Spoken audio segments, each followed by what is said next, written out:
परमेश्वर के दास pastor Reinhard बंके काफी समय तक ये सोचते रहे कि वचन में ऐसा क्यों लिखा है कि वो बाहर से नॉक कर रहा है।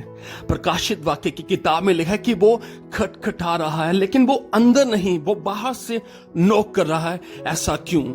तो उन दिनों में परमेश्वर ने उनको ये वचन सिखाने के लिए एक रियल घटना के बारे में बताया। वो मैं आपके साथ शेयर करना चाहता हूं कि एक सोल्जर का अपनी पत्नी के साथ बहुत प्रेम था। दोनों ही एक दूसरे को बहुत प्रेम करते थे। एक दिन उस सोल्जर को कुछ दुश्मन आकर ले जाते हैं वहां से और उसको जेल में डाल देते हैं। अब जब ये जेल में होता है, ये कल्पनाएं करता है, ये फिक्शंस करता है, इमेजिनेशंस करता है कि अभी भी मेरी पत्नी मुझे बहुत याद कर रही होगी, वो मुझसे बेहद प्रेम करती है। जैसे मैं उसके बारे में सोचता ही रहता हूं, उसके ख्यालों में रहता हूं, वो भी मेरे ख्यालों में होगी। करते करते कई साल बीत गए। एक टाइम आता है जब इस सोल्जर को चांस मिल जाता है वहां से भागने का।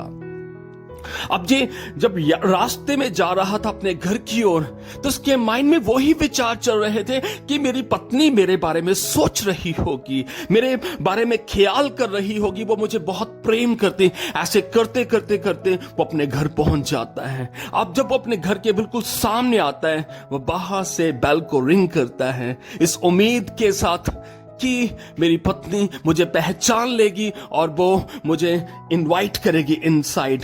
लेकिन जैसे ही उसकी पत्नी डोर को खोलती है, वो उसे देखकर डोर को बंद कर देती है। ऐसा क्यों?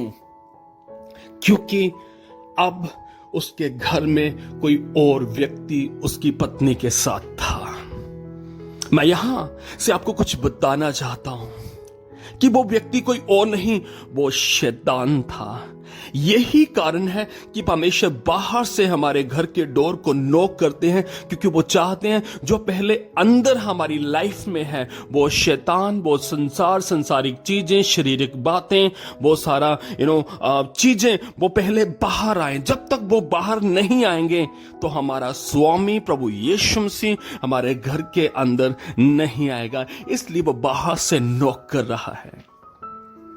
ये वचन कहकर मैं आपको डिस्करेज नहीं करना चाहता हूं। इसके साथ एक और बात को मैं ऐड करना चाहता हूं, होप देना चाहता हूं। यहां पर कलाम में ऐसा लिखा है कि वो बाहर से नॉक कर रहा है। दैट मीन्स वो पर्सनली हमारे घर को नॉक कर रहा है। वो हमारे घर को देखकर आगे नहीं जाता, इग्नोर नहीं करता, आगे नहीं बढ़ता, पास नहीं करता, बल्कि वो वहां पर खड़े होकर इंतजार कर रहा है कि हम उसकी आवाज को सुने, उसको इन्वाइट करें, अंदर के व्यक्ति को बाहर निकालें। मीन्स संसारिक बातों को बाहर निकालें, शैतान को बाहर निकालें, शरीर की अभिलाषाओं को बाहर निकालें एंड यीशु को इनसाइड इनवाइट करें।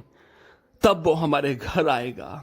सो अजीजों, on the whole what I want to say you, यीशु के नाम में, कि हमें अगर यीशु को इनवाइट करना है तो हमें उन सारी चीजों को बाहर निकालना होगा। तब परमेश्वर हमें ब्लेस करेंगे, हमें आगे बढ़ने में हमारी मदद करेंगे। परमेश्वर इस छोटे से मैसेज के द्वारा आपको बेहद ब्लेस करें, आपकी लाइफ को बदले। आइए हम छोटी सी दुआ करें। परमेश्वर खुदा, हम बाइबल के अंदर देखते हैं जब उस शादी में आपको इनवाइट किया गया, आपको बुलाया गया, तो वहां पर एक बड़ा चमत्कार हुआ।